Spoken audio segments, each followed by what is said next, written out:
Welcome to DC. And here it comes. Swing and a miss. And a World Series Game 7 winning Curly W is in the books. Dagger! It's 1974. The Washington Capitals are the 2018 Stanley Cup champions. Don't like that. I like that. You gotta like that, right? Despite all this, despite the churn, my approval ratings keep going up. We are ready to give our 500% support back to this franchise, back to this city, back to this team after Snyder leaves.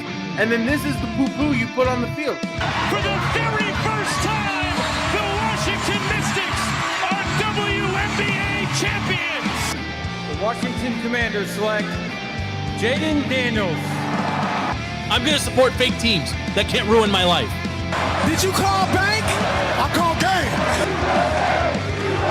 Thank you. Sorry to keep you waiting. Complicated business. It is feeding the curse. The off-season continues. We've got an interesting one on deck. My name is Joe. I'm joined by Andy today. This should be an interesting one, Andy. I don't think we've ever done a two-man show, just the two of us. We're running a three-man weave with two here, so this will be interesting. FP, well, let me just say let me lay out what happened this week, because I got dozed from the show.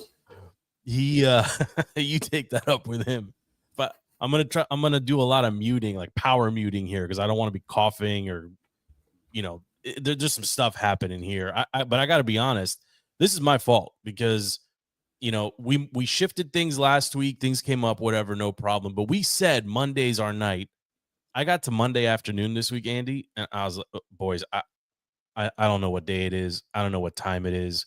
Wife came home. She's like, you look not good. I was like, no, I got a pot. And she's like, no, you got the flu or COVID or both or some swine flu or something. You need to take a shower. You need to sit up in bed. Like I was dazed and confused, man. Like it was bad for your boy. Bad.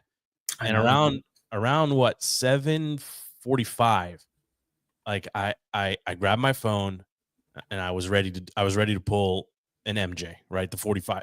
This is my flu game. I can do it. And I swear I put on my house Crocs and I got about halfway to the door of the bedroom. And I was like, no way, I can't do it, Andy. I can't do it.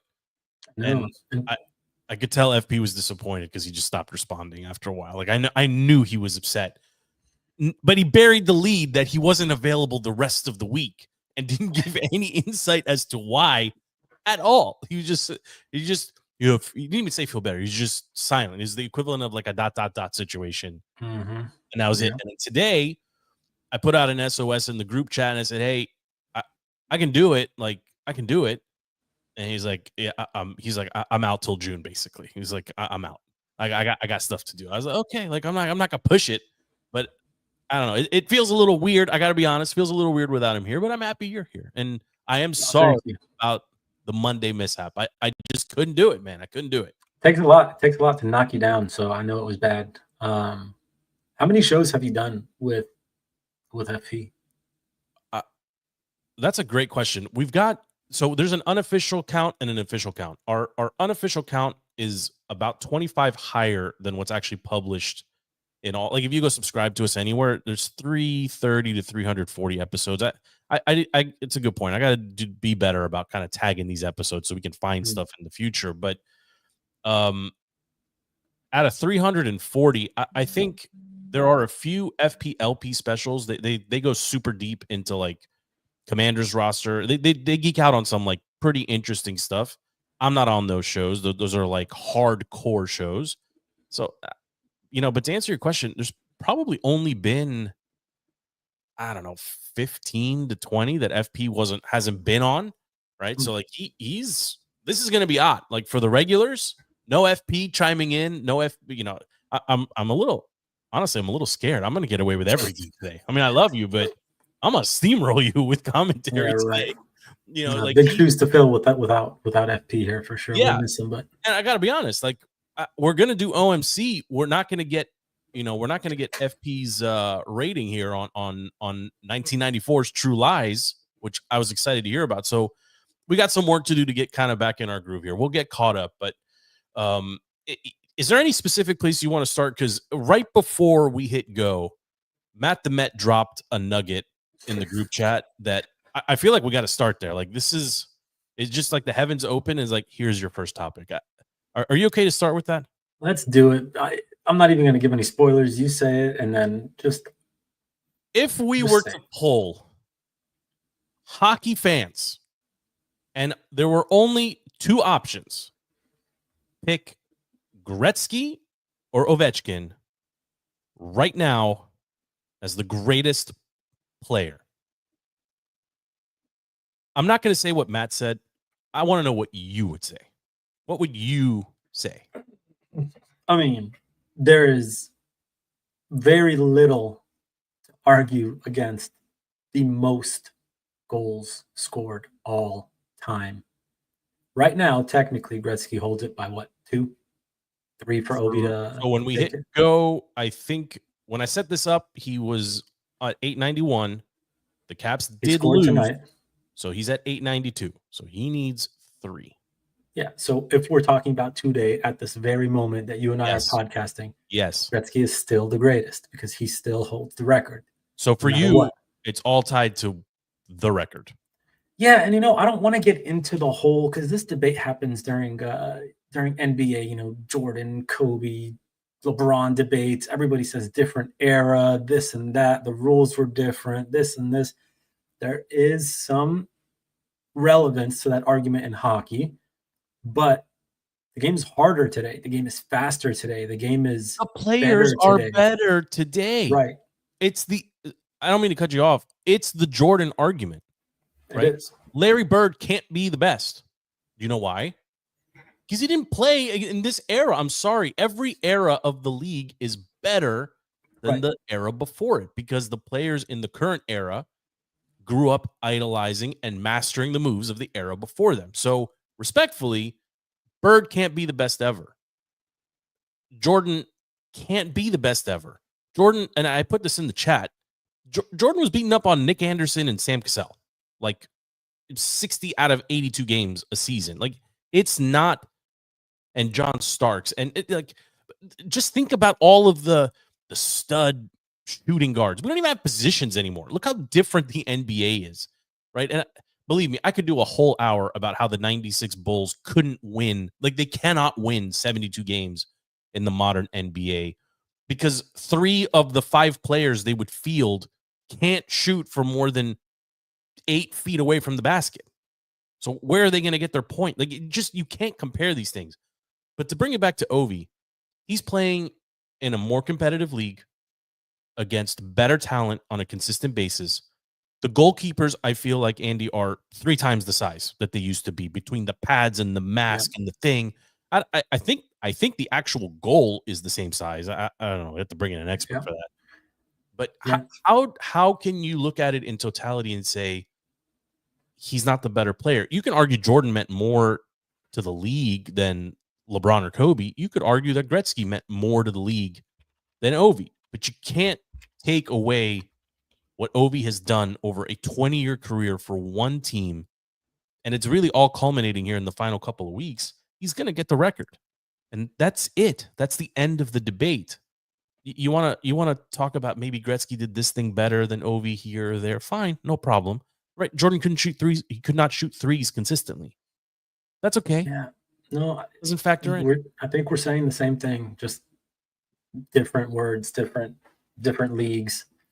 Gretzky has, and this argument again, it's very similar to the NBA argument, right? Gretzky's got 4 Stanley Cups. Ovechkin has just 1, right? So there's going to be people who always harp on that one factor weighing more and being more of a weighted decision as to why they think, Gretzky's better or Ovi's better, right? But all the factors combined, I still think Ovi has to get the goal record, he will. But if we're talking about right now, the goal record is big, man. Like Gretzky Yeah, technically is still the greatest of all time right now. Just he's got the goal record. I mean, once Ovi gets it, I mean, if we have this conversation in a week and a half, 2 weeks, hands down, Ovi's the best, no matter what. 3 goals. He can do it. He's had a hat trick this season, right? He'll do it. By the time we reconvene, like we're not. This isn't a stretch here to say he could have it by next week. They're saying the Islanders game, April 6th. That's kind of the target. I mean, what are tickets now? Actually, let me look it up real quick. I think FP looked it up last week and said tickets were going for like $400 or something. Yeah, I think people want to be. Yeah, we were talking about this, right? Like, does it make sense to be around the arena? Just to be there to celebrate. I mean, it's not as big as a cup, but yeah, I mean, it's going to happen. What are tickets looking at? What are you looking at right now? StubHub? Yeah, I'm on StubHub. Honestly, I think the DC. I think people will be. It's not going to be like Stanley Cup year where people were just like in the streets, but I do think there's going to be at Capital One Arena. They're going to obviously air the game outside on the big screen. People will flock. There's going to be those diehard fans that go there just to watch and, freak out a little bit. Sure. But it's not going to be a big crowd. Well, I mean, it's an amazing accomplishment. And to your point, I mean, we're not that, I mean, he's 20 years in. You go back 10, we were having debates about, Crosby or Ovechkin, right? If you had to pick one and build your team and whatever. All that's gone. Like he is the best. He's the best of his class. He's the best of the current era. I mean, listen, I'm not a LeBron guy, but I have to give him credit. I mean, he's not mailing it in. I hate to take a shot at Vince Carter here. Vince at 40 was, a shell of himself, right? He was playing a couple minutes at the end of the Hawks bench or end of the Grizzlies bench. LeBron's 40 and still playing meaningful minutes and getting, real stats. Like Ovi is too. Like, I mean, Ovi could play another season. I mean, he's got 39 goals this year. That's up there. Right. So he's going to set the record. How high is he going to set it is the new question, right? If he plays a full season and adds 20 more, is anyone ever touching that record? No, that record is who's exactly like seal that record up. Is anyone ever going to touch the consecutive games played record that Cal Ripken set of 2,000 whatever games? I can't find tickets anywhere. By the way, I think the Islanders they're done. Like I can't even see how much they are. I mean, speaking of tickets, I mean the Wizards are basically the second. You saw that? I mean, what were tickets for tonight? For the Kings hosting the Sacktown. What did you find tickets for? $7. Yeah, I mean, for $7, you could go tonight and just live there, and it would be cheaper. That is cheaper than a McDonald's meal. I mean, $7. $7. What can you get for $7? I mean, that's not including fees and all that, but still. I mean, you can't get $7 advertised. You can't get a Big Mac meal. You can't. I mean, that's literally Diet Coke and some fries. You're right. Like, what can you buy for $7? What can you buy for $7 today? Like 2 gallons of gas. Like, I don't know. That's something, man. Yeah. So I don't want to call Matt out and say like what side he was. People could figure it out. They're pretty smart, but I thought it was a terrible take. I think everybody. What was his big argument? Like his biggest argument was you play that many games, you're bound to break records, right? Like the reason it doesn't make any sense. Gretzky's played today 10 more games than Ovi. LeBron. I'll use basketball analogy again. LeBron has played 20 years and owns the scoring title. Vince played 20 years and he's not in the top 10. So longevity, it matters, and not having injuries matters, and sure, all those things. But okay, like you gotta still be good. You still gotta find the your spots and take your shots. So you got. I mean, your team has to win, right? If Ovi did this and the team was a perennial loser, it would be a different FP reminds me of this all the time. Like they went from nothing to something expected for 20 years. Something's been expected, right? We could talk about them falling flat. We can talk about disappointment. No problem. We can. All that is fair game. But you can't take away this record from him. He's absolutely earned it, right? This is an individual goal that should be celebrated. And you brought up a good point, right? Like you can have. I'm going to say Sam Cassell because that's the name that's coming to mind because you said his name. Sam Cassell played as many seasons as LeBron, you're nowhere near the record. You won't even crack top 50, top 100. No. You know what I mean? So it's definitely doesn't matter so much as how long you play. It matters, but it doesn't matter so much how long you play. Grant Hill, listen, I could talk old school NBA all the time. Grant Hill had played basically 10 meaningful seasons, 14 total, but 10 meaningful seasons. He belongs in the top 100. Sorry. You drop him on any team from the 80s, he's going to average 40 points. Any team. You drop him in the current NBA, he would steamroll people. I mean, he was cooking people when you could play defense. Now you think you put Grant Hill in the NBA today, he'll steamroll people? I think Grant Hill no chance. Dude, Grant Hill was we were just talking about this. It's a different era. It's a different era. These guys are freaks. But he was but he was ahead of his time. T-Mac too. T-Mac is T-Mac was. I agree with that. Yeah, but what was the main difference between him and Grant Hill was he was a bit bigger and stockier, but Grant was a complete player. Threes, defense, free throws, 3-point range, everything. I'm not saying he's going to be top 10 and lead the league in scoring. No. But he wouldn't be a defensive liability. You wouldn't worry about rolling him out to cover a 1, a 2, or 3, or even a 4 in the current NBA. It's just a different game. This is nostalgic, bringing back that era. I mean, the Kobe Bryant, T-Mac, Vince Carter era was probably the best era in sports, not just basketball, in sports. You're saying in that league, like that league at that time? That many superstars, that many capable. Oh yeah, late 90s, early 2000s. This is Pete and I's like heyday. Like you can't. There's no sports era better than that era. Stevie Francis. Yes. People sleep on Stevie Francis. Dude was amazing. Starbury. Of course, Starbury. I like Stephon Marbury. but like he was cooking people, man. Like he was amazing.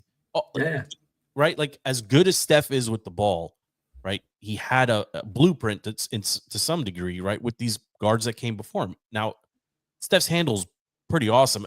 I don't remember. It wasn't that long ago that I got into this debate with somebody about. I think it was with Stevie. Kyrie's actually got the best handles, in my opinion, in the league right now. As good as Steph is, I still think Kyrie with the ball in his hand is shiftier, more precise, not as flashy, but like they're all good. Like there's no bad answer here. But yeah, late 90s like was peak NBA. Chris Webber. I mean, you got your Kings Lakers rivalry like that. Everybody tuned in for Kings Lakers. And those teams were like, you didn't have two Webbers, you had one, and you had a center. Vlade was revolutionary, right? He reinvented himself as a passing big man. That didn't exist. Oh yeah. You had a whole league of, Brian Reeves, right? Like just these big bodied, junior Yao Ming style players. Yao was really good too, actually. People sleep on Yao. Yeah. Like Houston had they went from Hakeem to Yao. Yep. Right? But you had like players specializing in things, right? Robert Ory would come in and just shoot those corner threes, right? Like I remember those corner threes to win those games. Everybody had a thing. Everybody had a thing.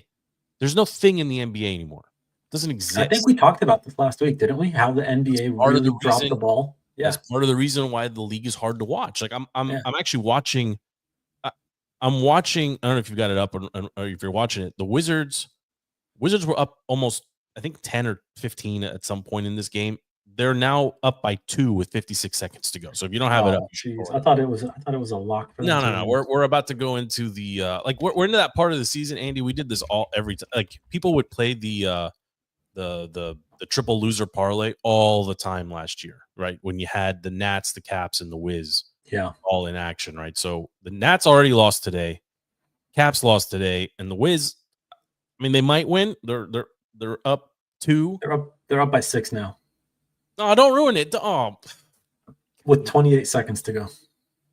You're literally killing me. I know. Oh my God. All right. Just turn it off. No, I'm watching Bub on the line right now. I want to see him go. But my point is like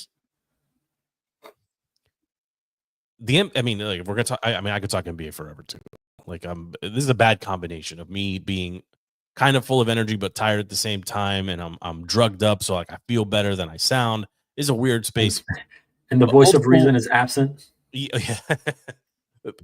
The reason I love that NBA and we grew up watching it and emulating it and playing it at rec leagues and church ball and whatever is because you didn't identify with everybody. You identified with somebody, right? And you wanted to be a better version of that specific person, right? Mike Bibby was an amazing point guard in his era. He couldn't play in today's NBA, right? But at the time, he was great. Stevie Francis, people sleep on him. I think he could play in the current NBA. He was a complete point guard. He was a little bit more showy than He reminds me of Chris Paul.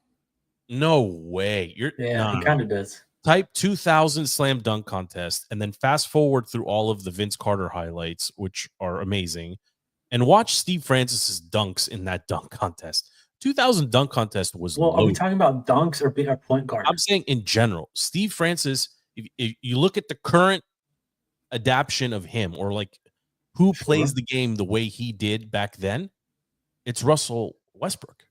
Attack your defender. That's a good. Force the ball. Force all the action to the middle of the court, and then just slam the ball on everybody you gets in front of you. Right? Like Russell obviously lost a step. Like people will never truly appreciate how Russell Westbrook is, right? Because he was that like late 90s guard in the late 2010s NBA. Even here, most notably, like 2-3 seasons ago when he was a Wizard, he's averaging a triple-double. So like, don't tell me that those players couldn't play today. Steve Francis is Russell Westbrook. They're literally the same size, same game. You could put him in the NBA today, and he would ball out. All of those point guards would. The ones that couldn't get any points would be the power forwards that were asleep at the wheel, right? The ones like, I'll be honest, Tim Duncan is a top 10, top 15 player on most people's, definitely top 15, maybe top 10 for a lot of people. Big fundamental. Would he struggle in today's NBA? Yes or no? He can't shoot. Yes, he can. He's not shooting threes. No. Well, yeah. I mean, he was off the glass. He was elbow off the glass. Yes, exactly. He always hit that little bank shot. But nobody shoots 18-footers 10 feet off the bucket. Why not? Well, because why would you take 2 when you can get 3? That's fair. I mean, I was watching oh God, what game was it on? That was yesterday. It was a game that, it was the Grizzlies game. Who was Ja playing? Yeah, it was Ja and whatever. It was the Grizzlies game yesterday. I forget who they were playing. Grizzlies ended up losing. I think it was the Warriors. Grizzlies Warriors. And I think midway into the fourth quarter, so the game's almost wrapped up, right? Midway into the fourth quarter, and they show up a stat line, the 3-pointers, percentages and field goals made and attempted. Let me ask you, guess how many 3-point field goals each team had thrown up? Huh? Had attempted? Attempted, yeah. How many did they attempt midway into the fourth? Midway into the fourth. I mean, minimum of 10 per quarter. 36 each. Both 40. North of 50. Both of them were north of 50 each. Oh, Joe. No. I mean, I can't watch it. Each. I vividly remember they threw up the stat line for the Grizzlies specifically. Now, obviously, the Warriors probably had more. It's not basketball. Now it's just 51. It's just a Tuesday night 3-point contest. It's not basketball. Sorry, I can't do it. The only saving grace here is as horrible as the NBA regular season is, the postseason typically is much better. You're seeing the same team for a minimum of 3 games in a row. You can't, you have to play actual basketball in the postseason. Agreed. Right? So, and it gets better as the postseason tournament progresses, but no, I'm not watching that. I can't ask my kids to watch it. I can't ask coaches to teach it. No, I'm out. Out. How's the NBA going to fix the NBA? I can't watch the NBA. How are they going to fix the NBA? I mean, I don't know how I don't know how the NBA is going to fix the NBA, to be honest, because the commissioner's asleep at the wheel. He thinks everything's great. He thinks all the social justicing is making a difference and whatever. I mean, you got their TV partners saying we're not going to pay you, or threatening to not pay you, or we can't pay our other leagues because we have to pay you. The NBA is in a very weird spot where the players' salaries, which are directly tied to the TV deals, are way too high. Like the product is not worth it. It's if it's not getting your eyeballs or my eyeballs, and we have money tied to our eyeballs, who's buying this stuff? You know, the NFL and Major League Baseball in particular, they have all of these like talking head shows and the podcasts. They license out their highlights. I don't know if you follow, like how closely you follow this, Andy, but you will never find NBA highlights that are not sponsored on, meaning like there aren't ads running on them on YouTube. You can't do it. NBA takes them all down. So as bad as their game is, you can't even condense it into highlight packages without paying royalties. But there's no highlights. So, you know, like if we wanted to run a Wizards, you know, package and talk about it, I mean, I'm not paying for it, but I couldn't stream it anyway. They would take it down. The NFL doesn't care, right? They allow everybody with a teleprompter to, you know, tell us straight and circle and whatever, and because that's you know, and the argument is that that's how people consume media today, right? In 30-second chunks. Well, ironically, the NBA product is best consumed in 30-second chunks because there isn't that many highlights to begin with, but they don't even allow it, right? Like as if they're trying to protect something. But the game and how it's played is extremely flawed. Now, just to bring it a little bit closer to home, I love what the Wizards are doing. I don't know if you did any of the homework from last week, but AJ Johnson. Wait, hold on. Before we go down this road. Yeah. Just have to say it. Did you see that Melo wants to buy? Yeah, I saw.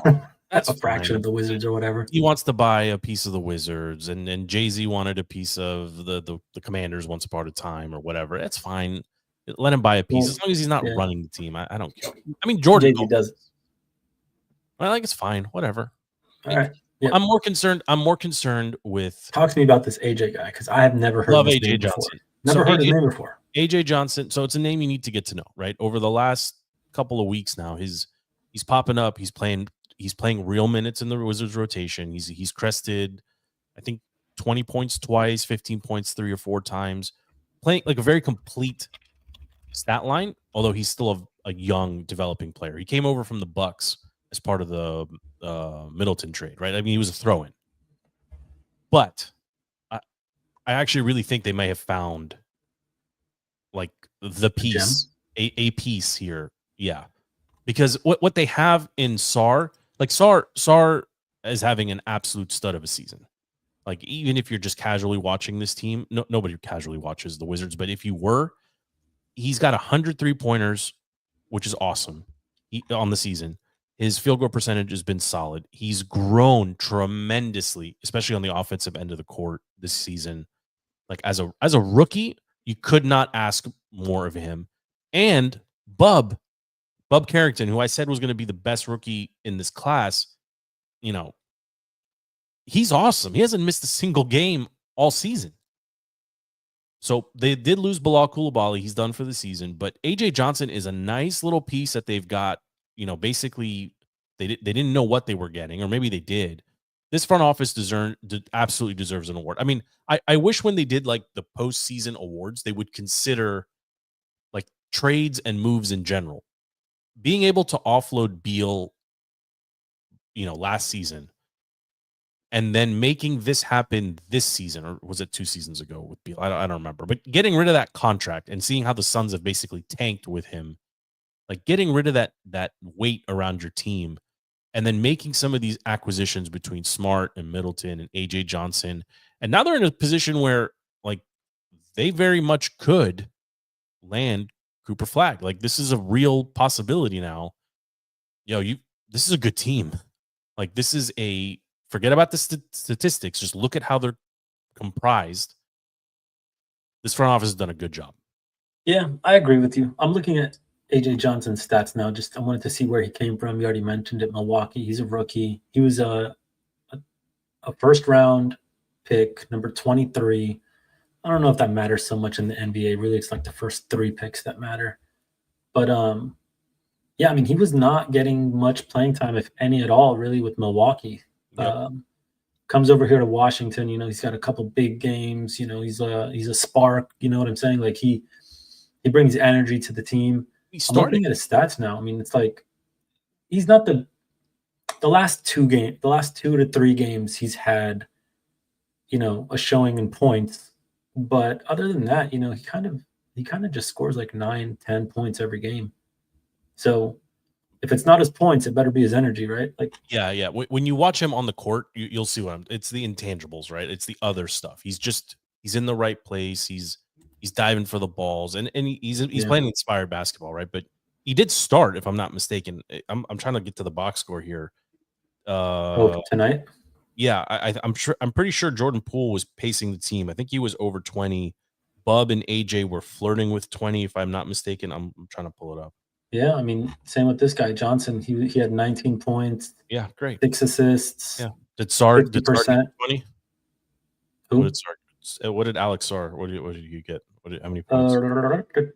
I think I saw. I mean, at halftime he had 12 points. Yeah. I'm looking at it. He had 15. Look at Justin Champagny. Champagny had 8 that guy points. Still playing? Yeah, he started tonight. I'm telling you, there is. I mean, I'm a huge Anthony Gill fan. I'm the only one that says it out loud all the time. I love Anthony Gill, right? But he had 7 tonight. I mean, in 30 minutes, like they are playing everyone. Keyshawn George. Where's Keyshawn George? Yeah, is he playing? He didn't play tonight. Yeah, Sadiq Bey didn't play tonight. There was a bunch held out, right? Like Middleton. No. It was if you. I would love to get, our fans' opinion on who got the better end of that deal. Middleton. Kuzma. We did. Oh, 100%. The Wiz got better. No. What's Kuzma done? What's Kuzma doing for Milwaukee? I mean, I know he's doing more than Middleton's doing for us. What is Middleton doing for us? Yeah, but your objective wasn't to win games. Your objective was to get younger and have pieces potentially either as trade bait or to develop and go get Cooper. Like if Cooper comes here, I mean, I guess we have to talk about Cooper here for a second. Is he Adam Morrison or is he Christian Laettner? Because if he's Adam Morrison, he doesn't improve the team. If he's Christian Laettner, this team goes from, the pathetic 16 wins or 10 wins or whatever they're at right now. They're flirting with playoffs if it's Laettner. Like if he comes in here and I don't think he's either of those. I mean, is it just because they're white? I mean, that's the easy one. But no, I mean, I don't know. He just, there's some comparison. No? Who does he remind you of? He reminds me more of a.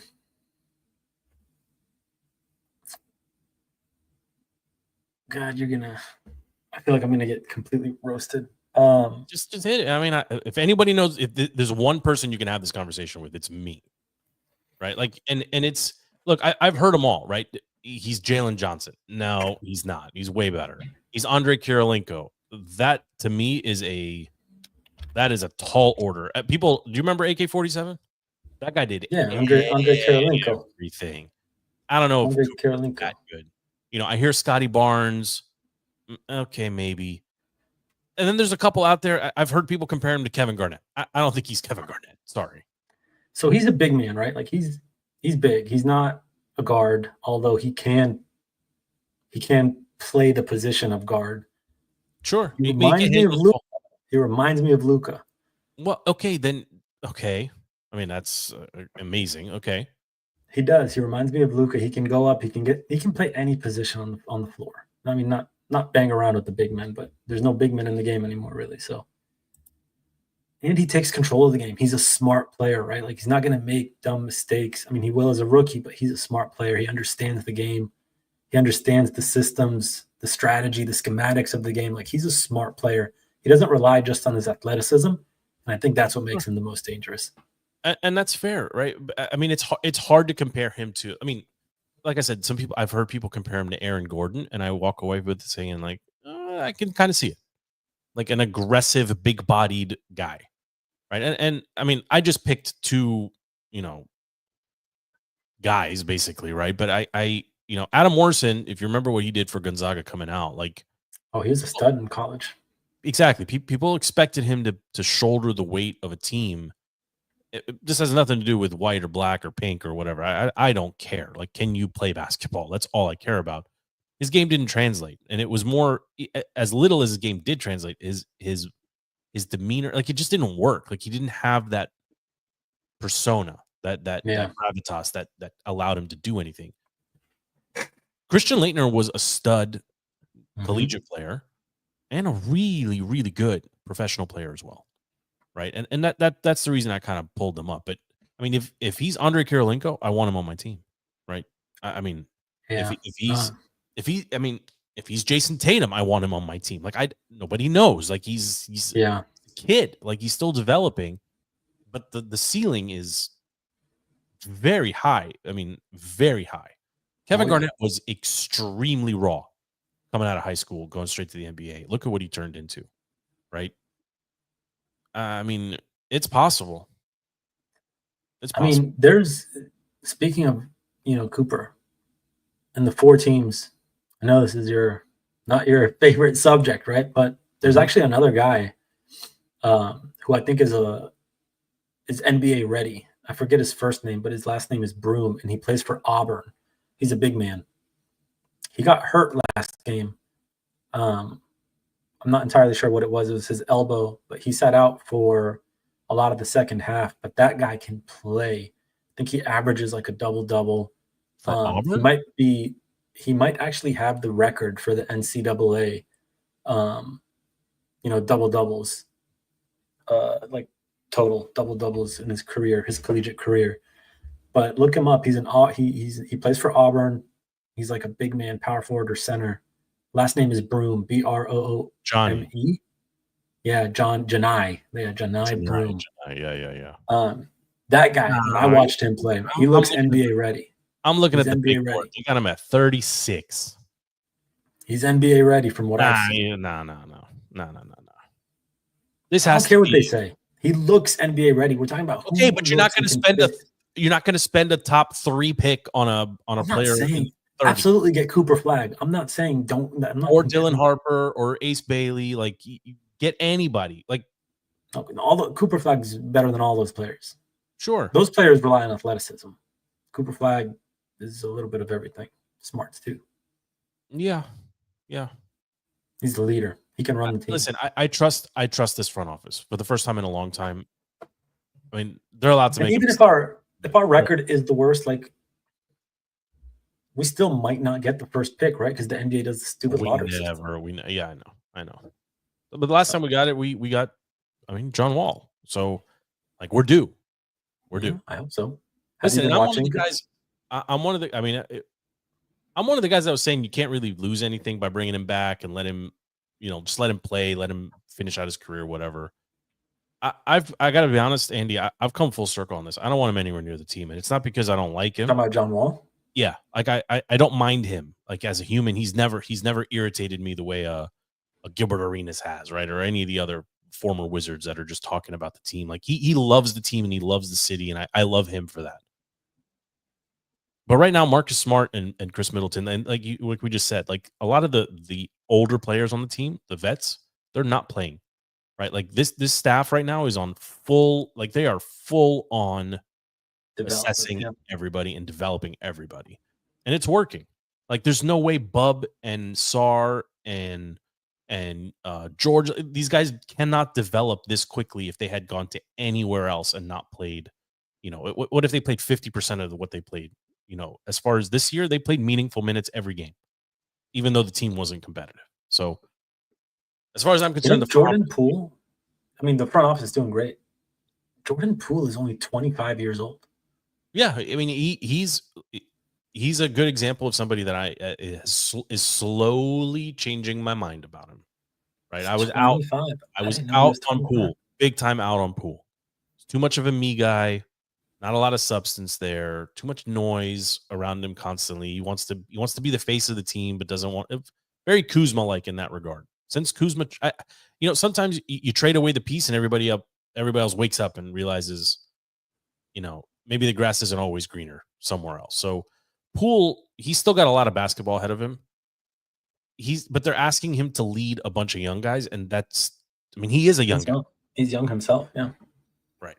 You stick him into a team with more vets around him. Like, I hate to say it, but if Dallas is fully healthy, stick him there.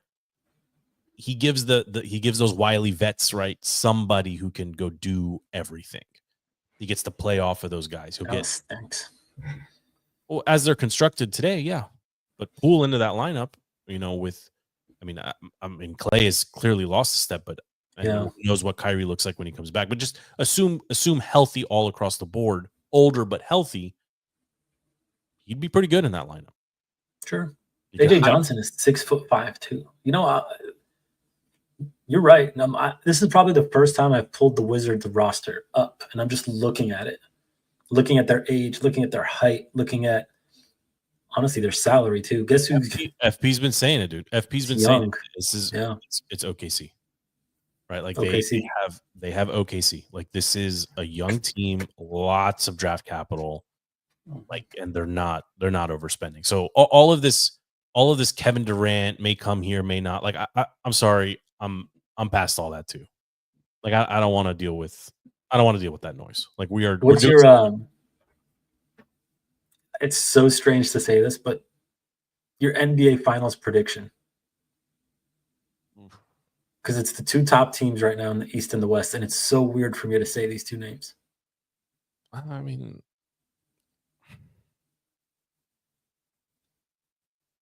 I think Boston will be there in the end. I mean, that's I don't think anyone beats them in a series. No. Cleveland. I would cheer for it. But Boston is a really well constructed team, and they've been there, and they're not young. They're proven. They're championship DNA. Like they again, and this playoff basketball very different. Mm-hmm. Right. It's one thing when you're beating up on the Bobcats and the Hornets and the whatever. Right. If you've got to play, if these teams have to face each other, 5 times, assuming it goes 5, or say 4 times in a week and a half, it's a very different game. I don't think anyone thinks Boston. West is more open. I don't know. You could convince me that there's a couple teams that probably challenge. I don't believe in the Rockets. The Nuggets have come on really strong, and they're probably the most complete team. The Lakers will be there if everyone's healthy. Thunder, the Thunder are just, I think, better than everyone else. But again, if push comes to shove, I would pick the Nuggets or the Lakers or even the Warriors to beat the Thunder, because at that moment, experience matters more. You're such an old head. It's going to be OKC and Cleveland, and OKC is going to win it this year. That would be so. As bad as that would be for the ratings of the NBA this season, it would be the best thing to happen to the NBA. Yeah. Because there's no LeBron story. Casuals are already story. That's right. Casuals are already casualing it up. Yeah. This would be like for the hardcore basketball people. Yeah, let's do it.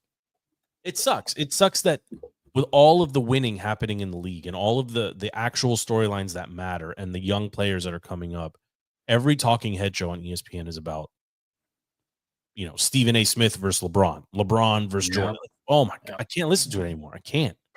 Like ESPN used to be about highlights, and it doesn't work. Oh, the dramatic zoom in is perfect. I'm gonna clip that. That was perfect. Let's keep it moving, Andy. I feel like I'm losing you. No major movement around the NFL. Aaron Rodgers still undecided. Do you care anymore? What percent do you care about Aaron Rodgers? I have never cared about Aaron Rodgers and where he goes. I still don't think he's going to play this year. No team is going to want this toxic man on their team. He's proven the past 2 seasons that he cannot play football anymore. I don't care what anybody says. The man cannot play anymore. He's 40-some years old. He gets banged around. He's slow. Lost basketball? You think it's? I do. He can come in, and I don't think he will because he's got too big of an ego. He can come in and be a Marcus Mariota like a second-string solid backup to a young quarterback. But no chance Aaron Rodgers and his ego will ever let that happen. He always butts heads with head coaches, so no head coach really even wants him on the team. Like, this is just a recipe for disaster. His career should have ended, 2 years ago, 3 years ago. He should have retired a Packer. Yeah.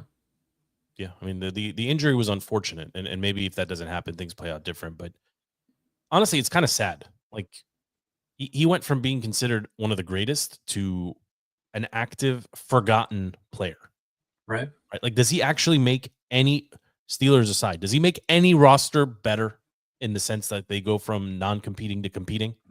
I don't even think he makes the Steelers better. Literally, Mike Tomlin would rather roll with Mason Rudolph You than Aaron put Rodgers. Listen, it's a fair argument when you got Pickens on one side and DK on the other, and two good running backs. Like, why do you need Rodgers, right? Like, why do the Titans want to do that? Like, what? Like, it costs you a season no matter where you go. The only exception here Don't say might the be Vikings. Miami.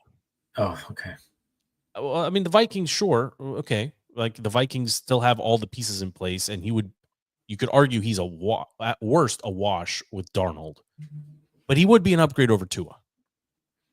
Like, you put him there with speed on both sides and really good running backs and a soft schedule. I don't think so, man. I don't think so. I'll tell you why, because I don't think he Also warm moves. weather. I don't think he moves as fast as the NFL moves anymore. I'm telling you, I think he is slower than the game now, both decision making and physically. He can't get the ball there quick enough. It's He possible. can barely. I feel like he can't throw the ball more than like 35 yards now. Well, I mean, he still had some zip. He still. I mean, if you looked at we did this already, but his end of season stats they're not terrible, right? But they're also not top 5, which is where you need to be if you're competing for, a Super Bowl. He's not going to be hard better. to look at quarterback stats, man. You can do a little screen pass that goes 80 yards, and then the stats chalk it up as an 80-yard pass. But everyone gets those, right? I mean, everyone has those, right? But when you talk about the teams that we expect to challenge for the Super Bowl next year, because Aaron's not in this, just like Brady at the end. He's not in this for a couple more wins to pad his stats. He's only looking at rings. The teams you would pick, the top 4 or 5 competitors all have like legit stud quarterbacks. Yeah. Right. I mean, honestly, the worst of the competitive teams that in this, for the purpose of this conversation, might be the Commanders. Right. I mean, I'm saying it. I'm trying to be a little bit more neutral here, but they may be the worst team of the 6 or 7 that have the best Contenders. shot. Yeah. I'm not saying that. I mean, they're still upper tier, but okay. Like, you know what you just reminded me of when you mentioned Brady, right? Like when Brady came to Tampa Bay, tail end of his career, clearly doesn't have the arm strength. He didn't have old Tom Brady, like, I don't even want to say athleticism because the man is not athletic, but you know what I'm trying to say. Yeah. He was at least aware and conscious of enough to understand that of his limitations, and he made up for it with his, his mismatches, his play calling, his understanding of the game. Like, I think Aaron Rodgers could do that, but I think mentally Aaron Rodgers still thinks he can play. He still thinks he can physically play better than what, the product is on the field for him. So I think there's a big disconnect there. If Aaron Rodgers just kind of came to an understanding with himself that I can't really, compete as fast as I used to compete, but let me put my brain to work. Let me look at the mismatches. Let me create mismatches. Let me go ahead and, understand that I don't need to go 40 yards every game. I don't need a big play every play. I think Aaron Rodgers could suffice and still could compete in the league on a contender if he had that mentality. But there's nothing in the past 2 years to show me that he's got that mentality. Yeah. The guy's got too big of an ego. Yeah, he's only interested in his brand at this point and going on McAfee. And honestly, I'm kind of over McAfee too. I know I'm in the ratings wise, I'm in the minority. I just miss old school, like, sports talk. Like, I just want to tune in to people not screaming at each other, having a debate about something of relevance happening. Much like this show, to be very honest. Right? Like, we all have our moments and we get heated in this and that, but I can't do 2 hours every single day of passionate discussion about whatever the topic is. I can't. It's too much. Like, no one has time. Not real. It's not. Yeah. I mean, it's not. You're right. It's not genuine. I just can't do it. And Aaron just doesn't seem very real anymore. I mean, it's kind of sad. I mean, but whatever. Like, what are you gonna do, right? Like, I don't know who's gonna sign him at this point. Maybe you're right. Maybe he does nothing, and an injury happens, and somebody calls, right? And that's his way back in, perhaps. I think he would probably. Again, it comes back to this whole ego thing. He probably would rather walk away from the game than play as a backup or or go to the Titans or go, yeah. To He Arizona. would rather walk away. His ego, and it's fine, whatever. But, that's also a very viable option. The second, a contender gets injured for whatever reason, he could be the first phone call. And would he come there? Would he come back and play? Would he get off the couch and play? I don't know. Yeah. I mean, I don't know either, but maybe, right? If the Bengals call, go.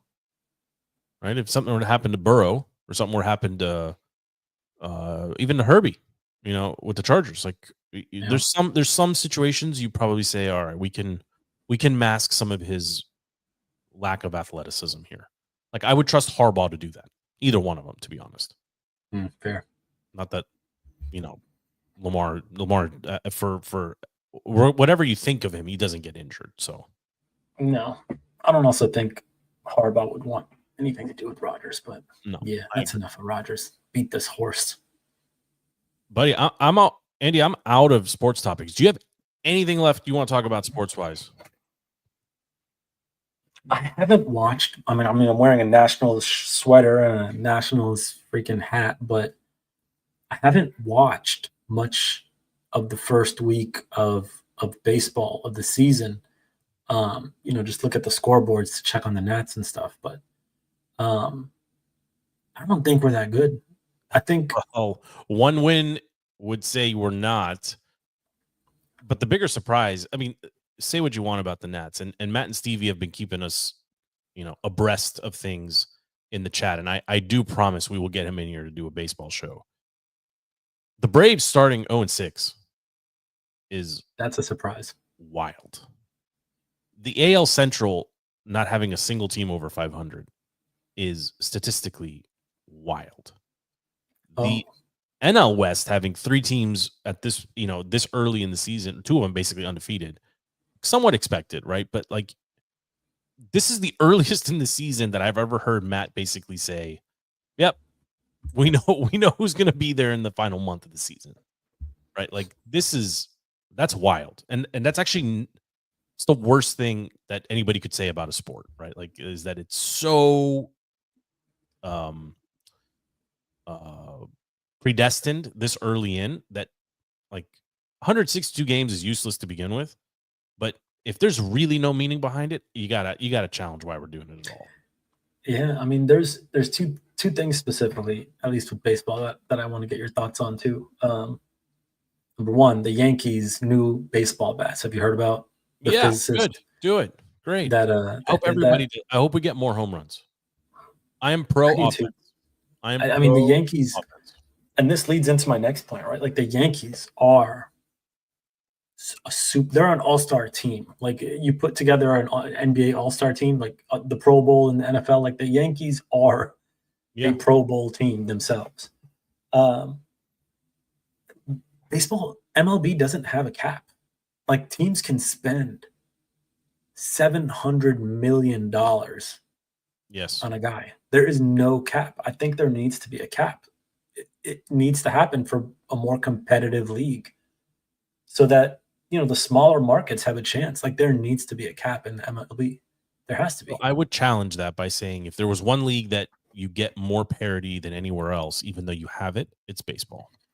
It's actually very seldom that, right now we're looking at it through the lens of the Dodgers, right, and the Yankees. Okay, but Yankees. Houston was back to back World Series appearances.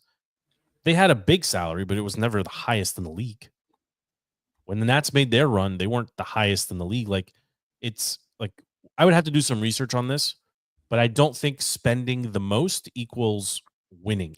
In the other leagues, you maybe, right? But there's caps, right? And you could go over in the salary cap and whatever.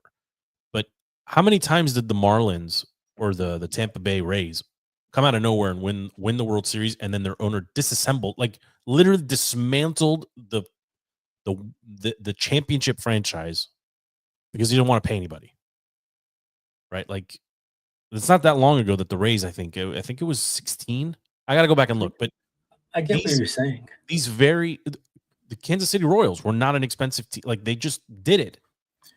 They tried to keep them together, but the Rays and the Marlins in particular, every time they get competitive and good, their owners sell off all the pieces. They will not spend money. I get it, and I don't think as a league like that's a good product. Like, I don't agree with the idea I agree with that. Tampa has a stadium that they're forcing taxpayers to build, and nobody wants to go to games. That Miami can't even get their families in the stadium in Miami, right? So I hear you on that. It's a bad product. It's a bad look. But I don't know if you can demonize the spenders because the non-spenders don't want to spend. Like, it's, if you did this in the NFL, I have to do more research, like you said. I don't think it's the matter they don't want to spend. I mean, maybe they can't spend. You got big markets in New York, big markets in LA, big money, superstardom. Like, are you gonna in Seattle or who am I looking at here? Give me a no name. But Andy, that's what Colorado Rockies. Like, sure, come on. But the rising tide raises all the ships, right? So those teams, like how many teams are truly competing for a World Series? Truly, like 3. Like, I feel like there needs to be more. So how do all the others make money? Let's just keep it real simple. How do all of them make money? Oh, they have really rich owners. TV. I'm saying the money comes from TV deals, right? It's the league rights. So the huge big spenders, like when ESPN strikes a deal to broadcast Major League or any network, Fox, baseball going into the fall, whatever. Sure. Right. They're spending to secure the broadcast rights to the product, not specific teams, to the product. Now they pick the specific teams they want, and of course they would, right? You want those teams to be the big market teams, right? Like, in the end, nobody cares about Kansas City versus the Rockies, to your point, or even frankly the Nats versus the Twins. Like, whatever, right? Doesn't move the needle. Just doesn't matter. They may have one-off players here and there, but the Yankees and the Mets, the Dodgers and the Angels, I get it. Cubs, the White Sox, like those are big market teams that have been terrible for 20 years. Like, no, I get it from a business standpoint, from a fan's standpoint. Like, I'm so over the Dodgers getting everybody. I'm so over the Yankees getting everybody, and it's always those two teams. It's like the LeBron James effect in the NBA. Like, that's all they ever do or talk about.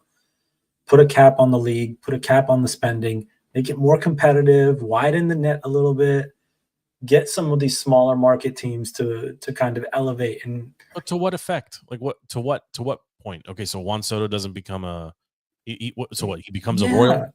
Let's spread the superstars around. Let's make it more competitive.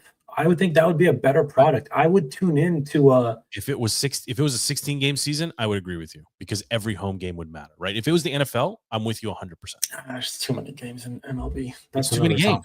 There's too many games. I agree, it's too many games, but that's why you can't have Juan Soto in Cincinnati Reds uniform, because they're not going to get on TV enough to be able to market him to sell ads to eventually generate more TV ad revenue. I don't care about the business aspect of it. If it makes sense from a business standpoint, sure. From a fan standpoint, like, the product sucks. I hate watching the two teams always on TV. Sure. Yeah. I mean, I don't disagree. Well, I mean, some are worse than others, right? But like, for the baseball purists, right? Like, I would be interested to see what Matt and Stevie's take is on that, right? Like, they're not going to like it, right? They're not going to like it, but I don't know if they would get rid of it or cap it. Yeah, I'd be curious to regen this topic up with them, because I don't know the most about baseball. I don't know the most about the sport at all. I mean, I'm a homer. I like the Nats. I know maybe 3 players on the Nats, but all right. So before next week, you only got a couple whiz games that you can possibly still watch. So I would try to watch at least one. You know what you should do? Honesty. Would you go to a game for $7? Yes, maybe not in my current state and make everybody sick, but yeah, I definitely would. You should take your phone into the shower, since we learned last week about, by the way, with my toothbrush. Fallout from the toothbrush. We'll just save it for another time. But another poll. Figure out how to get a poll on this podcast, because I guarantee you more than 50%. You should take your phone with you to the shower. You should go onto YouTube and type Wizards condensed game and just watch tonight's game the whole thing in like the 12-minute. They have a short condensed, which is like 4.5 minutes, and a standard condensed, which is like 12 minutes. And the beauty of YouTube, you can hit the 1.25 speed thing. So 12-minute clip, about 8 minutes or so, you're done. But you watch the whole game that way. I gotta be honest, that's how I've consumed most of my Wizards game film this year. But it's fine. Like, you just to give you a little sense of what's going on. Like, it's yeah. All right. I want to shift into OMC. If you're ready, I'm ready. Drum roll. All right. Let's hit our new sounder.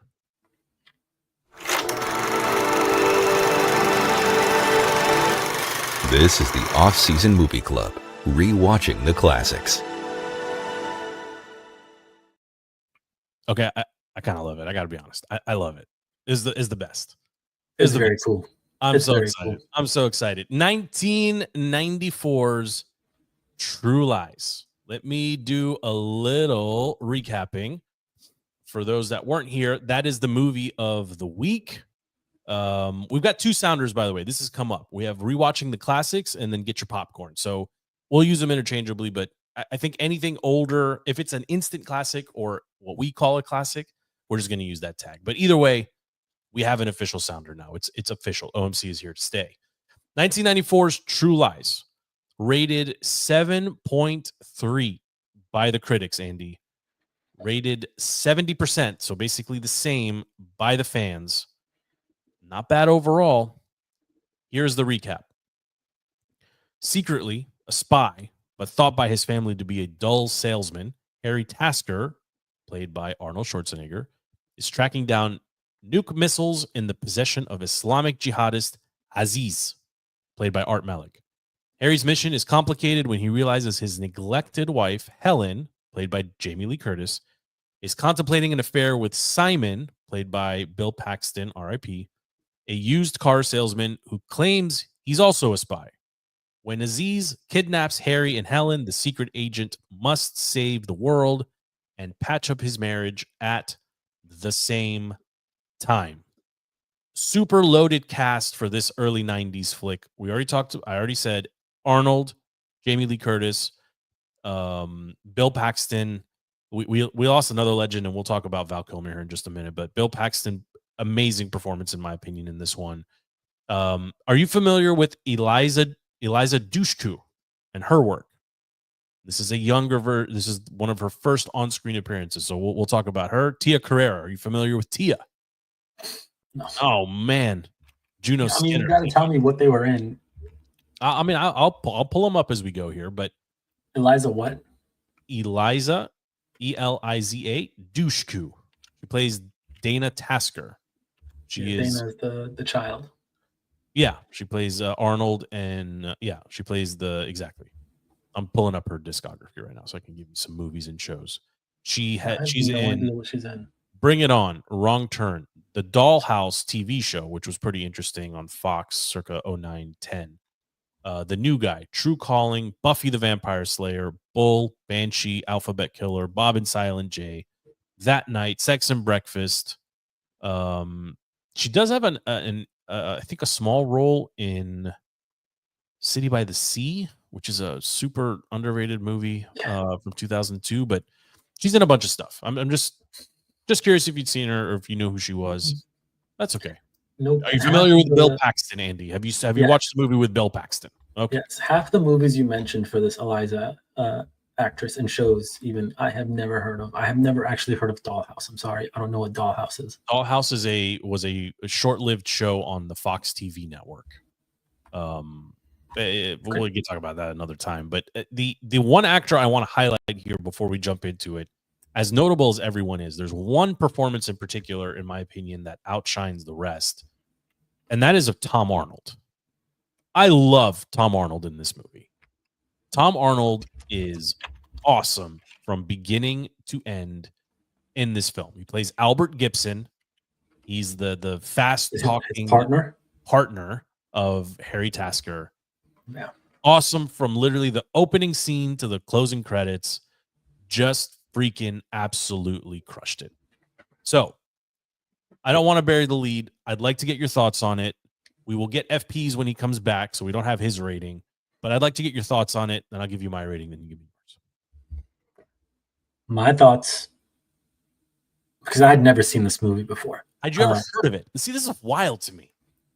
I don't know if I've heard of the movie True Lies. I feel like there's like core action. This is like peak action era 90s James Cameron stuff, right? Yeah. Like this is 2 years after Terminator 2, like where Arnold and Cameron worked together. Like, I'm surprised this was in your blind spot. Well, that's why Off-Season Movie Club is so great. Like, I watch and learn about movies and shows and that I've never would have seen or watched, on my own or even heard of. But actually, when I was talking to a relative and I said, "Hey, I gotta go watch this movie now," they're like, "You're watching?" And I said, "True Lies." I mean, their voice, like, it went all high pitched. They're like, "I love that movie. You're about that amazing movie." So I was like, "Am I the only ding dong that hasn't watched this movie?" So it's a very popular movie, but well, the answer is no, because FP also had never watched this movie. So good movie. Okay, my initial thoughts were immediately off the bat highly entertaining. The comedic relief throughout the entirety of the movie was amazing. Very subtle, comedic things here and there to kind of like keep you interested and make you giggle a little bit, but it was nonstop action. The storyline itself, it was complex. It was layered because you had kind of two overlapping stories that merged into one, and it became the movie. But the main storyline was, it was whatever. It's, terrorists trying to bomb America. Good guy stops the bad guy type thing. So from that aspect of it, plot was okay, expected. No surprises. Nothing at the very end that was like, oh man, gotcha. But I did like the creativity of the two storylines from the wife and affair turning into his main mission and his job, and then ultimately the whole movie. The comedic relief, like I said, was great. The acting was great. I did have to turn subtitles on because I didn't want to miss any important lines from Arnold, from Schwarzenegger. Did you watch with the wife, or was this a solo endeavor? I did. I watched with the wife. What was her drive-by opinion? Had she seen it before? I don't think she had either. No. Okay. Did she make it to the end? She did. She liked the movie. She thought it was a good movie. Maybe not finishing the movie. Was there any risk of not finishing? Are we gonna do this every No. This is not a cheap. But it's like she might have fallen asleep. Okay. Don't know. I'm not staring at her face. Okay. Okay. So I'll tell you, I was excited for you guys to watch this, and I really will be excited to get FP's take on this one. This movie does a couple things that I don't know if I've seen a movie do it better. Bill Paxton's used car salesman, fake spy guy, does very little to actually advance the plot of the movie, right, but gives you this like 15-minute respite right in the middle where it's like, all right, we're not looking for the bad guys right now. We're just here to see if what's going to happen to this guy who's taking credit for Harry's work, ironically, with trying to get with Harry's wife at the same time. Right. So like it layers, like all of Bill Paxton's stuff is really just there to make Jamie Lee Curtis's character add depth to her character, that she's this neglected housewife, whatever. But his act, like his role in this, right? And this is right around Twister's time. Like he's got his own star power, like coming and going into this film. He kills it, man. Like he's this, like you like him, but you hate him at the same time, and you don't want him to succeed. And the ending of the movie, like he reappears, right, to kind of close his arc, and he's still pulling the same nonsense at the tango thing and whatever. I love what they did there. Tia Carrere's character, Juno Skinner, she doesn't have a lot of and this is not a shot, but she hasn't done a bunch of stuff. but she handles the role of the art curator pretty well. She also drops a couple of Arabic curse words, which always make me chuckle, you know, and or she gets them yelled at her, whatever. Her demise in the limo, like off the side of the bridge when it explodes, it was fine, right? Like, but like I've always enjoyed her in this specific role. I don't think there's one person I would recast or shoot differently, but I love Tom Arnold in this movie. Literally from the opening scene where he is just this fast talking, incessantly jabbering presence of, and you said it perfectly, just comedic relief. He's just every scene when they're walking into this secret building, whatever, you know, when they're scanning in and he's got his big belly out and his gun and his badge and he's constantly talking. You know, very bad tangent example is in Fast and Furious 2 when we were introduced to Tyrese's character. He's just eating and talking. Like he's the same guy 15 movies later. Like I said, it was a bad example, but Tom Arnold, he's so good in this one. Yeah. Like anytime he flashes on the screen, like you know you're getting something good. All the way to like when Arnold steals the fighter jet, right? Like and he's even in that moment, he's sweet talking and fast talking the pilots that just flew it, saying, "Oh, you know, you never forget when you fly this and this." It's like riding a bike. Just like he's just talking. Like it makes the movie to me infinitely rewatchable. Like there is never a time where I've seen this. I don't know if I've ever seen it on like network TV, but every time it pops up on a streamer, I'm like, yeah, I'll find 2 hours and sit down and watch this again. Like this is a good flick. There's really no part that I find myself skipping. You know, the most boring part of the movie is when they try to break down Helen's character in the like that's a long like 10-minute, 15-minute scene where she's in the glass box and they're trying to like break her or whatever, Doris and this and that, like whatever. But the scene leading up to it, right, where she tries to pretend to be like a exotic dancer or whatever, you know, she's well documented talking about how nervous she was shooting that and how like her and Arnold like worked on this and like, you know, so sorry to even go back a little bit further, they hire Arnold or Harry tells Tom Arnold's character to get the French guy to record like audio of him telling her what to do, and he's sitting there playing it. It's like people want to talk about Arnold as Terminator, like 92, like leading up to this movie, Arnold was Conan, he was synonymous with like he was typecast as strong, but he was a very specific type of actor. This was the first time where you see him like act, like, and he's doing other stuff, and he does fine. Like he does fine. It's not his best work. It's not. I mean, but it's fine. And you know, he's got his own fair share of like slick one-liners here and there as well. Right, early on when Dana steals money out of his partner's wallet, and he's like, "You're being robbed," and again, Tom is just, "Oh, and this and that," and she's probably doing it to pay for an abortion, and he wants to kill him. Like it's nonstop. It makes you chuckle, makes you laugh.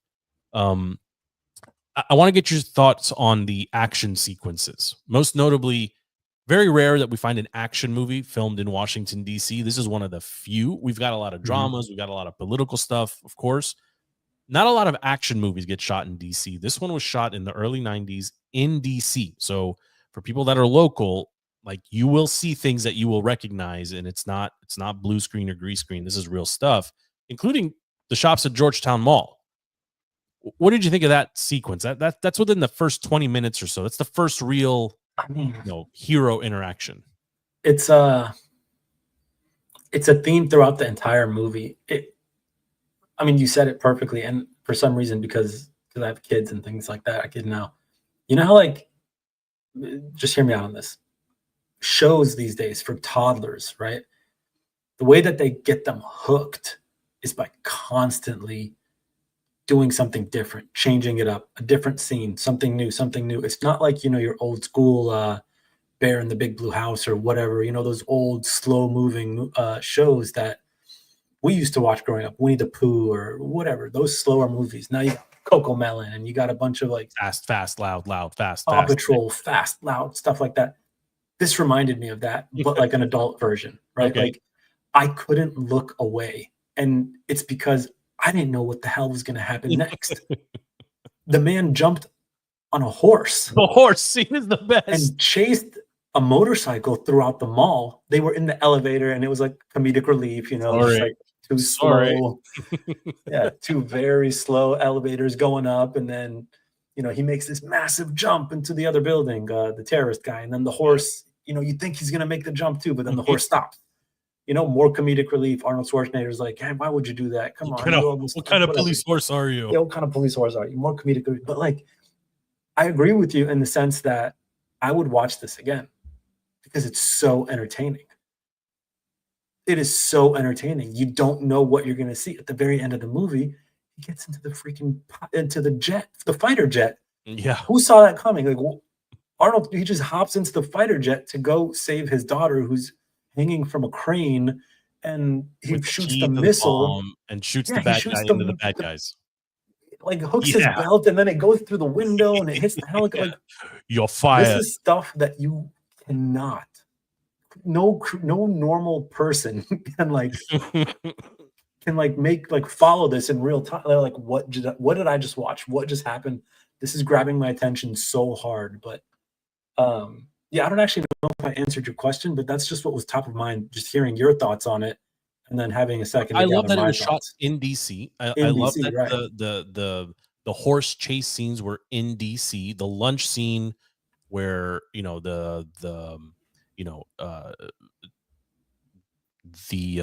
Bill Paxton's character and Jamie, I'm blanking on names for some at the Chinese restaurant. That's all DC shot, right? The walking across the street when Arnold almost gets hit by a bus. That's actually shot in DC, and everything in the Georgetown, like that was shot in a set. Obviously, like they didn't shoot up the mall to do that bathroom scene, but even then, like sticking the old man in there with his drawers down, taking number 2, right? Like it's pretty well done, right? I mean, there is very few scenes that I would have edited out or said like it didn't really, like, we don't need this. Even the slow scenes, but there's comedic relief on all sides here, right? When you have Arnold fake talking Arabic and telling the waiter he needs more garlic on the food and get it out of here early in the movie.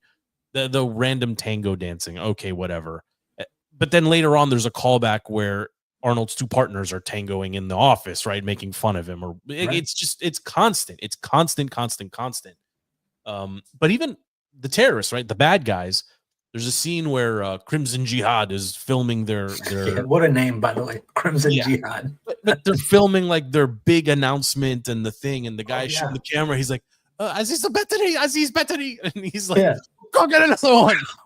Right, like that's so good. It's so good. It's well thought out, and like to be a fly on the wall or just around that production must have been a ton of fun. And there's a lot of comedians in this movie playing real actors, and they do it masterfully. So I'm glad you enjoyed it. I'm glad the wife enjoyed it. I am looking forward to hear FP's rating on this one and get his thoughts. So we'll squeeze it in, but give me your rating. Like I want to hear your rating. You know the scale. We've done this now several weeks, 0 to 5. So where do you put this one? 3 is would watch again, or 3 is would not watch again? No, 3. I would say 2.5, 3, 3.5 are all like we'll watch again. It's varying degrees of like telling other people if I haven't seen it, go see it. I thought it was a very entertaining movie. I like to personally watch. So if I'm gonna, this is a different kind of movie than I would normally watch or would want to watch, because I like the less in your face, the less fire blowing up, guns in your face. I like a little bit more development and kind of a storyline, if you will. So I enjoyed this movie. I definitely would watch it again, and it's just a different kind of movie for me, but I still really enjoyed it. So I don't want the ratings that I gave the previous movies to have any influence on this movie, because what I'm trying to explain is that this is a different category, I guess. I enjoyed it. I would give this movie a very solid 4. 4.0, not 4.5, straight up 4. I would watch it again. It's not my typical line of movies, but I could see myself recommending this movie to, anybody who's looking for, a Friday night movie that'll be fun to watch, a group of people. Yeah, just a good, solid time spender. It's a good movie to watch. Solid 4 in my book. I agree 100%, and that's my rating as well. This is a 4 in my book. If it's on, I'm going to watch it. If I see it pop up on a streamer, I'll find time. I'll make time to watch it. If I come across somebody who hasn't seen it, just like with UNFP, I recommend it right now. I kind of forced it on you this time, but like if anyone in our circle of friends hasn't seen this movie, they got to find, 2 hours and knock it out. This is a fast 2-hour movie. There are 90-minute flicks that feel longer than this one. This one is constant. There's, and I don't disagree with you with regards to like the subcategorization of movies. I like action films. I prefer dramas a little bit more. Same with my TV shows. I just prefer a little bit more depth in the characters. That being said, given that this movie was made in 1994 and how short it actually is, there isn't a single character of substance that was not well. Like, all sides of Harry Tasker 30 minutes into this movie, and you see it play out the rest of the way. You understand Tom Arnold's character in about the first 20 minutes. Now, there's a lot of unimportant pieces around it, and that's totally fine, but you get the bad guy, you get enough of the bad guy to understand like he's an actual menace. And I appreciate, this is something 90s movies did, I think, better than current movies. They don't reveal, like there isn't like I feel like with modern movies, Andy, you're getting like, there's always like a final boss, right? Mm-hmm. Like you work your way up the bad guys and then you get to the real bad guy. Here you had one bad guy from start to end, right? And Arnold's chasing him from start to end. There's no intermediary guys. There's no random standoff with like a mid-level bad guy. It's just one-on-one the entire way. I love that. This movie's a solid 4. It is Arnold. Arnold gives you a complete performance in this. The cast is excellent. The pacing of the movie is great. You will not fall asleep. Solid 4 from me. I'm glad you enjoyed it. I did. Thank you, Joe. Good rec. Thank you. We'll get FP's rating. I did want to spend a moment here on Val Kilmer. He tragically passed away at 65 years old earlier this morning. 65? I think so. Let me verify. I don't want to mess that up.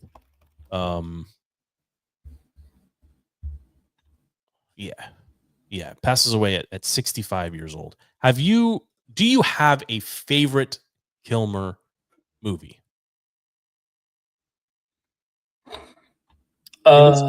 He's in a tremendous amount of stuff. I mean, I don't know. What were his most recent movies? Because like I didn't watch the Batman movie. Top Gun is most well known. The original Top Gun, he is pivotal. His role as Iceman, and he reprises that role as Iceman in Top Gun Maverick, where he's still Iceman. He just can't speak, and that's in line with his real life situation. Like he couldn't speak, but he still. I mean, he was great. He led in a bunch of movies: 5 Days to War, Twixt.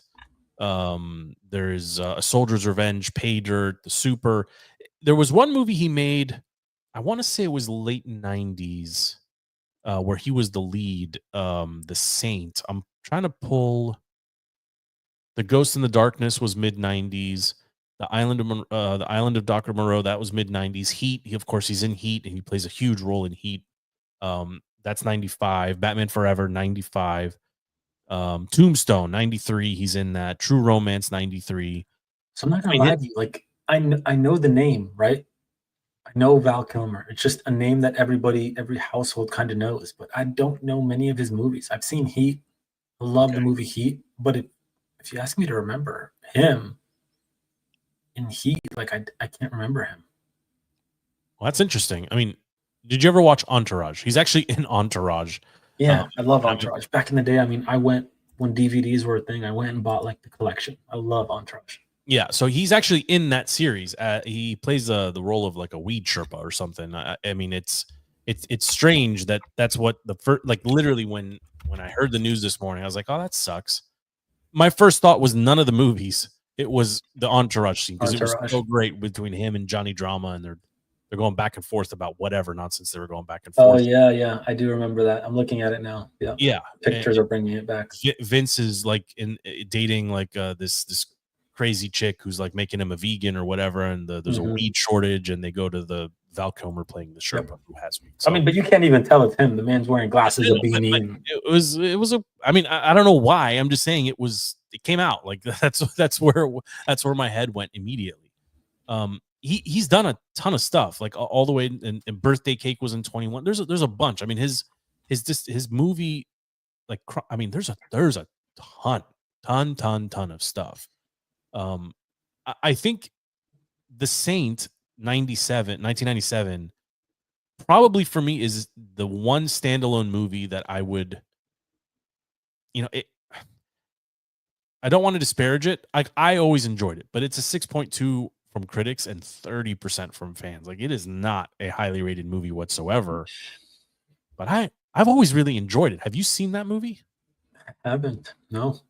So I'm gonna for OMC. I'm gonna throw it out there and say, like, in honor of Val, we should try to squeeze in maybe a second one this week. It's your pick officially, but I'd love to watch this one and do a little Val Kilmer. Sure, we can do a twofer next week. I'm down for a twofer. Yeah, it's not highly rated, but I've always enjoyed it. It doesn't have to be highly rated. I'll watch anything. I would say it's a classic that no one's seen. You want to know my pick? Yeah, give me your pick. What's your pick for OMC this week? Are you struggling with it, or you got it? No, I really want us to review this one because I think there's going to be a lot of mixed feelings on it. It's not the typical movie that I would recommend, but I do want to get your thoughts and FP's thoughts on it. And then that movie is Ready Player One. Ready Player. I have not seen this. I'm looking it up right now. Circa 2018. It's a newer movie, right? I don't actually think there's a lot of big name actors, or the cast is not that great. But okay. I mean, Ben Mendelsohn is pretty big. Steven Spielberg is pretty big. Well, he's a director. I'm saying the actual Ben Mendelsohn is in this movie. I don't know if it's a big role or not, but okay. All right, I'm in. I have not seen this. Yeah, I mean, maybe these are new school actors and actresses. Like, are you buying me the rental, or am I buying it for myself? I'll send everybody a bootleg link. Okay. All right, I'm in then. All right, so we got two. Ready Player One, The Saint. 1 and 2. Okay. Yeah, this is a different kind of movie. Like, it's just. Hey, I'm here for. I don't want to set any expectations. Don't even watch the trailer that's playing on IMDb right now. We're just gonna raw dog this. Just go in. Just show up. Okay. Yes. All right. I can do that. I'm glad you enjoyed True Lies, though. I honestly, I would have been upset if you didn't enjoy the time spent with it. Rating aside, like, I'm glad you enjoyed it. That's good. Yeah, it was definitely a good movie. I would watch again. We'll get FP's rating. We'll make it aware. We'll make everyone know. Like, we'll make it known to everyone our 2 movies for the week. So when we reconvene on Monday next week, we'll have we'll be back to regular schedule hopefully next week. I'm good, Andy. Anything you want to plug? No, Miss FP. This was a good show. I got nothing else. Thank you for your time. It was a good show. I appreciate you making time. Thank you for tolerating my my illness this week and my voice this night and all the stuff. FP, wherever you are, we miss you. Hope to see you back here soon. Stevie and Matt have been basically texting the entire time we've been recording, which is really annoying because they could have just joined the show. We pulled them right in. Haven't even checked my phone. Do it tomorrow. We could have pulled them right in, but we will get that baseball show taped. Update on 20 also. His mic is back up and running. We did a little sound check late last week, so his setup is back. So I expect him back on the show in the coming weeks as well. So LP is always welcome. Obviously, Razzy's always welcome as well.